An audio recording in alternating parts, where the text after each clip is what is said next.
श्रद्धा की एक मददगार ने सामने आकर सनसनीखेज खुलासा किया है। श्रद्धा से पहली बार ये मिली थी तो श्रद्धा ने इससे आफ्ताब की ज्यादतियों का जिक्र किया था, लेकिन श्रद्धा की हत्या के बाद इसने खतरनाक खुलासा किया है।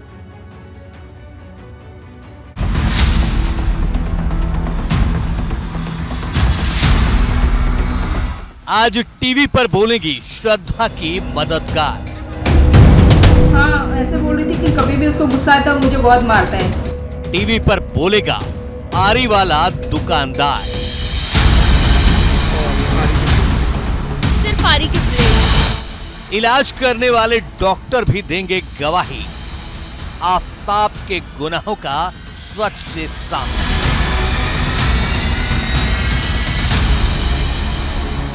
पुलिस चप्पे चप्पे पर आफ्ताब के गुनाहों का सुराग तलाशने में जुटी है। जंगल से लेकर तालाब तक की खाक छान रही है।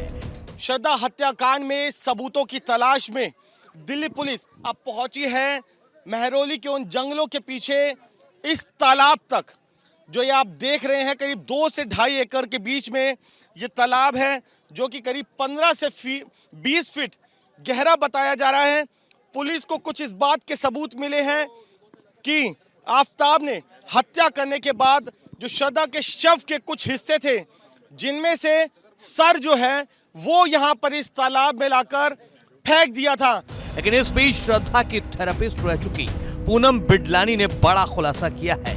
ये वही पूनम बिडलानी है जिनसे श्रद्धा ने आफ्ताब के अत्याचार की कहानी बयां की थी। श्रद्धा आफ्ताब से मारपीट के बाद उनसे 3 बार मदद मांगने भी आई थी। वो जब आई थी बहुत डरी हुई थी, रो रही थी बहुत, और एकदम मतलब ऐसा लग रहा था कि बहुत ज़्यादा किसी ने मारा उसको। तो मैंने पूछा उसको क्या हुआ है आपको। उसको पूरा यहाँ से यहाँ तक पूरा चोट लगा था, पूरा बाल यहाँ से ऐसा हुआ था, थोड़ा छोटा बाल रखती थी उस टाइम पे जब मेरे पास आई थी। तो पूनम के समझाने के बाद भी श्रद्धा ने आफ्ताब के साथ मिलना जारी रखा। बाद में वो दिल्ली चली आई। अब उसकी मौत के बाद पूनम ने श्रद्धा से जुड़ा हर किस्सा साझा किया है। पूनम को श्रद्धा ने बताया था कि जब भी आफ्ताब उसकी पिटाई करता वो उस रात घर नहीं आता था, वो अपने माता पिता के पास चला जाता था।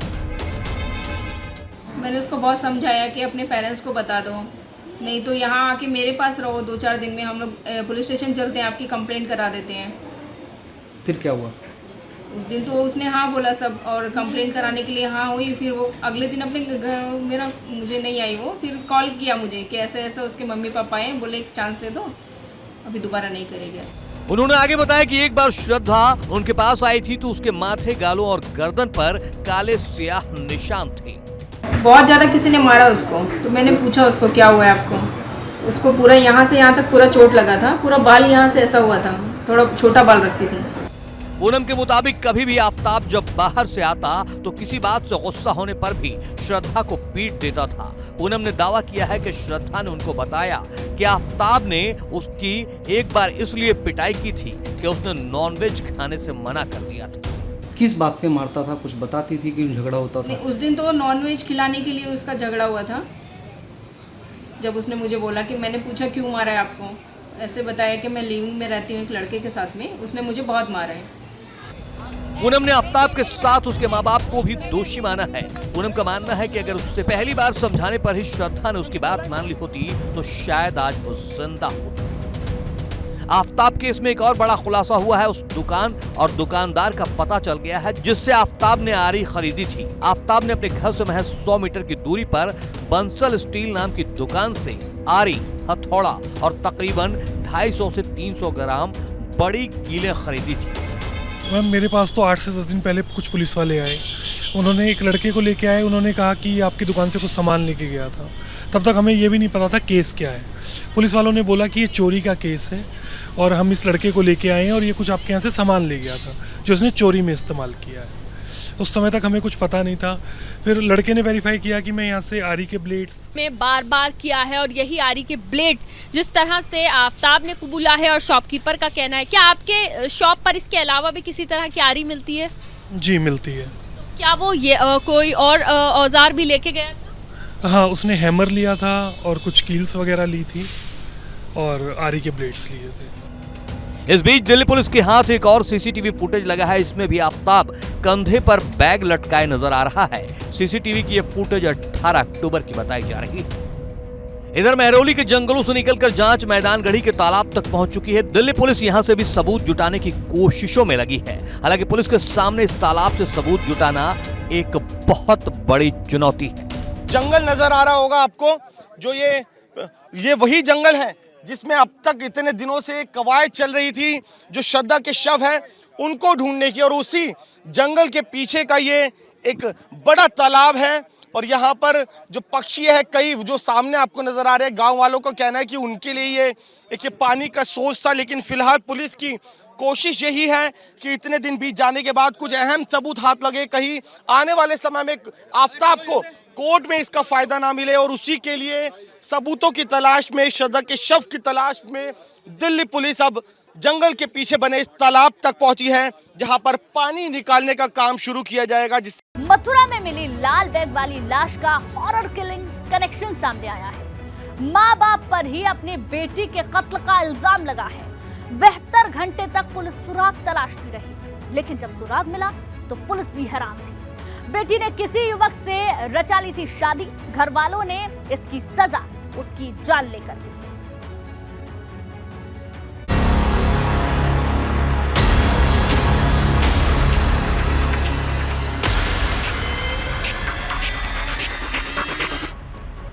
लाल बैग वाली लाश के चौंकाने वाले राज खुलासा हुआ तो पुलिस भी हैरान। पहचान के लिए 72 घंटे की मशक्कत। पहचान हुई तो घर में ही मिला कातिल। बाप ने अपनी ही बेटी को मार डाला। इस लाल बैग वाली लाश ने पुलिस को पूरे 3 दिन तक परेशान किया। न पहचान हो पा रही थी, न हत्या की गुत्थी ही सुलझ पा रही थी। 18 अक्टूबर को यह लाल बैग मथुरा में यमुना एक्सप्रेसवे की सर्विस लेन पर झाड़ियों में मिले थे। 20 अक्टूबर की रात अचानक खबर आई कि लाल बैग वाली युवती दिल्ली के बदरपुर की रहने वाली है। पहचान के लिए पुलिस बाकायदा मां और भाई को मॉर्चरी लेकर गई थी। देखिए ये उसी वक्त की तस्वीरें हैं। लेकिन अब केस का पूरा एंगल ही बदल गया है। मामला मोहब्बत वाले मर्डर से हॉरर किलिंग तक पहुंच चुका है। अपनी बेटी के कत्ल में बाप का हाथ भी खून में रंगा है। उसको उसके मदर फादर द्वारा ही उसकी गोली मार के हत्या की गई थी और डेड बॉडी अपने ही घर में रखा रहा। और सुबह 3 बजे वहाँ से अपनी ही गाड़ी फोर्ड की फिएस्टा है जिससे वो लेके यहाँ आए थे और एक्सप्रेस वे पे डाल गए थे। इसकी पहचान हुई और फिर माँ बाप की गिरफ्तारी हुई है। दोनों जेल भेजे जा रहे हैं। इससे भी ज्यादा हैरान करने वाली बात यह है कि बेटी को बेरहमी से मौत की नींद सुलाने वाली इस खौफनाक साजिश में वो मां भी शामिल है जिसने इसे अपनी कोख से जन्म दिया है। हत्या की वजह ये निकल के आई कि लड़की ने पूर्व में एक लड़के से आर्य समाज मंदिर में शादी कर ली है, जिसका एक प्रमाण पत्र भी मिला है। उस शादी से परिवार माँ बाप नाराज थे और इससे लड़की और परिवार वालों में मनमुटाव चल रहा था। शादी कब हुई थी? कितना समय हो गया? शादी के करीब 1 साल हो रहे हैं। क्या हत्या में माँ बाप दोनों संलिप्त थे उस समय? जी, हमारे पास सीसीटीवी फुटेज है जिसमें माँ बाप गाड़ी में साथ दिखाई पड़ रहे हैं। पिछले 4 दिनों से लाल बैग वाली ये लाश मॉर्चरी में पड़ी थी, जिसका सोमवार को पोस्टमार्टम किया गया। डॉक्टरों का पूरा पैनल मौजूद था और पोस्टमार्टम के वक्त वीडियोग्राफी भी की गई। रिपोर्ट आने के बाद कुछ और भी चौंकाने वाला सच सामने आएगा। लेकिन फिलहाल तो लाल बैग वाली लाश अंतिम संस्कार का इंतजार कर रही है। Bureau report, ABP Ganga. Ghaziabad में एक बर्थडे पार्टी हुई, लेकिन इस पार्टी में अचानक से बवाल मच गया। गोलीबारी हुई तो एक शख्स की मौत हो गई। पता चला जिसकी पार्टी थी उसका दोस्त था। तो फिर सवाल है कि लड़की के दोस्त का दुश्मन कौन था?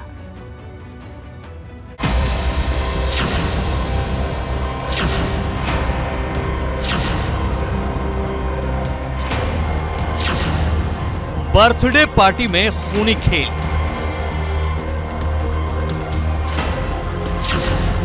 पटाखे नहीं, गोलियां गूंजी। सन्नाटा हुआ तो लाश मिली।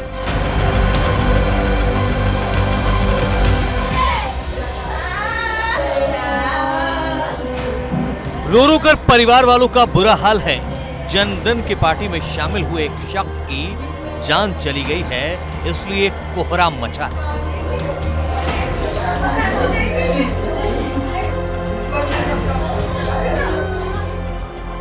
तस्वीरों में दिख रहा खूबसूरत सा ये नौजवान अब हमेशा हमेशा के लिए खामोश हो चुका है और इसकी मौत की वजह बनी है एक बर्थडे पार्टी। बताया जा रहा है कि मोनिका नाम की युवती की जन्मदिन की पार्टी थी। दीपक को भी दावत मिली थी, लेकिन उसे कहां पता था कि ये पार्टी उसकी मौत की वजह बन जाएगी। दीपक की मौत हो गई, लेकिन उसके कई दोस्त घायल हुए हैं। उनकी ही जुबानी सुनिए बर्थडे पार्टी में क्या हुआ। भैया जैसे हम वहाँ गए, वहाँ पे जाने के बाद जैसे हम गए, भैया तो ऊपर रुक गए। जैसे हम नीचे गए ना, उनका ऊपर से ईंट मारी उन्होंने पहले तो 2-3। फिर जैसे ईंट मार के फिर जब वे नीचे वो आए तो हम भागे, तो फिर जैसे वे मकान में से निकले फिर उन्होंने तुरंत गोली बजानी चालू की। दरअसल दीपक अपने कुछ दोस्तों के साथ पास में ही रहने वाली मोनिका नाम की युवती के घर उसके जन्मदिन की पार्टी में शामिल हुआ था। इसी दौरान उसकी मोनिका के घर आए एक दूसरे पक्ष के लोगों से कहा सुनी शुरू हुई, जिसके बाद नौबत पथराव और गोलीबारी किया गया। पर चढ़ के कुंडी खोल लेते, मुझे आवाज आ गई, फिर चली गई कुंडी खोलने। मोनिका के इधर गए, भागे हुए। मोनिका ने पता नहीं गाली दी क्या गया, उन्हें गुस्सा बर्दाश्त ना तो भागे भागे चले गए। इल्जाम है कि पहले दीपक और उसके साथियों पर पथराव किया गया, फिर अंधाधुंध गोलियां चला दी। 2 गोली दीपक को लगी, जिससे उसकी मौके पर ही मौत हो गई। इसमें विवाद के उपरांत वहां पर फायरिंग हुई और फायरिंग से दीपक के 2 गोली लगने से उसकी मृत्यु हो गई है। दीपक के शव को पोस्टमार्टम के लिए भेज दिया गया था। परिवार की तहरीर पर, जो कि मोनिका एवं अन्य अभियुक्तों के विरुद्ध नामजद तहरीर दी थी, उनकी तहरीर पर 302 में मुकदमा पंजीकृत करते हुए अभियुक्तों की गिरफ्तारी के प्रयास किए गए थे। और इस संदर्भ में जितने भी अभियुक्त थे सभी को हिरासत में लिया गया है और अब उनसे गहन पूछताछ इसमें जारी है। फिलहाल पुलिस ने सबको पोस्टमार्टम के लिए भेज दिया है। दीपक के परिजनों की तहरीर पर हत्या का मुकदमा दर्ज कर लिया है। सभी की गिरफ्तारी की जा चुकी है और पुलिस हत्याकांड का पूरा सच जानने की कोशिशों में जुटी है। Bureau report, ABP Ganga.